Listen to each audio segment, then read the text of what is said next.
வணக்கம். ஜவைஜக் ஃப்ரம் ஜவாதுபட்டி புதூர். அதாவது திருத்தணிக்கு பக்கத்தில் மரங்களின் மாநாடாம் நாத்தாக்கா சீமான் நடத்தி முடிச்சிருக்கார். அதில் மிக கம்பீரமாக பேசியிருக்கார். இந்த மாதிரி பேச்சுக்கள் தான் விஜய்கிட்ட எல்லோரும் எதிர்பார்க்கக்கூடிய விஷயம்.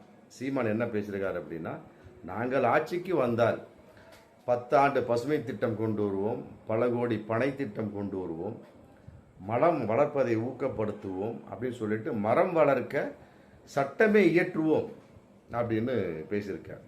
இந்த மாதிரி விஜய்கிட்ட பேச்சுக்கள் இல்லை. ஆமாம், அதுதான் மிகப்பெரிய ஒரு மைனஸ் அப்படின்னு பேசிட்டு சீமான் இன்னொன்று விஷயத்தையும் சொல்லியிருக்கார். அதாவது அரசியல்வாதியார் சினிமாக்காரன் யார் என்பதை அறிந்து மக்கள் விழிப்புணர்வுடன் வாக்கு அளிக்க வேண்டும். அங்கே தான் உதைக்குது. அரசியல்வாதியார் சினிமாக்காரன் யார் என்பதை அறிந்து மக்கள் ஓட்டு போடணுமா? சரி, அப்போ இவர் சீமான் சினிமாக்காரர் அல்லவா, நடிகர் அல்லவா?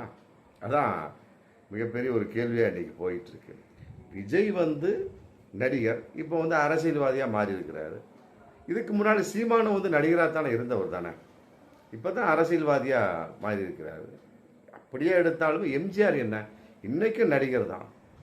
அவர் அரசியல்வாதி. பிறகு ஜெயலலிதா அம்மையார் நடிகை, பிறகு அரசியல்வாதி. அதன் அடிப்படையில் ஒவ்வொருத்தவங்க நடிகனாக இருந்து சினிமா துறையில் இருந்து கொண்டு பிறகு கலைஞர் கருணாநிதியே எடுத்துக்கலாம். அவர் சினிமாவில் கோல வச்சாத விஷயமா ஏகப்பட்ட விஷயங்கள். அதாவது நடிக்கணும் அப்படின்னா தான் நடித்தா தான் அவர் சினிமா துறை சேர்ந்தவர் என்பதல்ல. ஒரு கதை திரைக்கதை வசனம் எழுதினாலே அவர் சினிமா துறை சேர்ந்தவர் தான். ஏன் உதயநிதி ஸ்டாலின் இன்னைக்கு துணை முதல்வர், அவர் அற்புதமான ஒரு நடிகர் தான். அப்படி இருக்கக்கூடிய சமயத்தில் சீமான ஒரு நடிகர் தான். அதை விட்டு போட்டு அரசியல்வாதியார் சினிமாக்காரர் யார் என்பதை அறிந்து மக்கள் விழிப்புடன் வாக்களிக்க வேண்டும்னா என்னத்தை சொல்றாரு அப்படிங்கிறது தெரியல.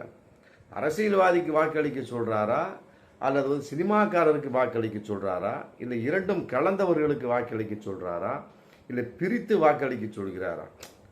நல்லா யோசிக்கிறேன். அரசியல்வாதி கலந்த சினிமாக்காரன், சினிமாக்காரன் கலந்த அரசியல்வாதி தான் நம்ம பேசின அத்தனை பேருமே. அப்படிங்கிறப்ப சீமான் என்ன சொல்ல வருகிறார்? அரசியல்வாதியாக நான் இருக்கின்றேன், சினிமாக்காரனாக இல்லை என்று சொல்கிறாரா, இல்லை நான் சினிமாக்காரன் அரசியல்வாதியாக இல்லை என்று சொல்கிறார்? இரண்டும் கலந்த மாதிரி அப்படிங்கிற சமயத்தில் இந்த வார்த்தை தேவையில்லையே. இதெல்லாம் விஜய்க்கு அவர் சொல்லக்கூடிய ஒரு பஞ்சாகத்தான் பார்க்கக்கூடிய ஒரு சூழல்.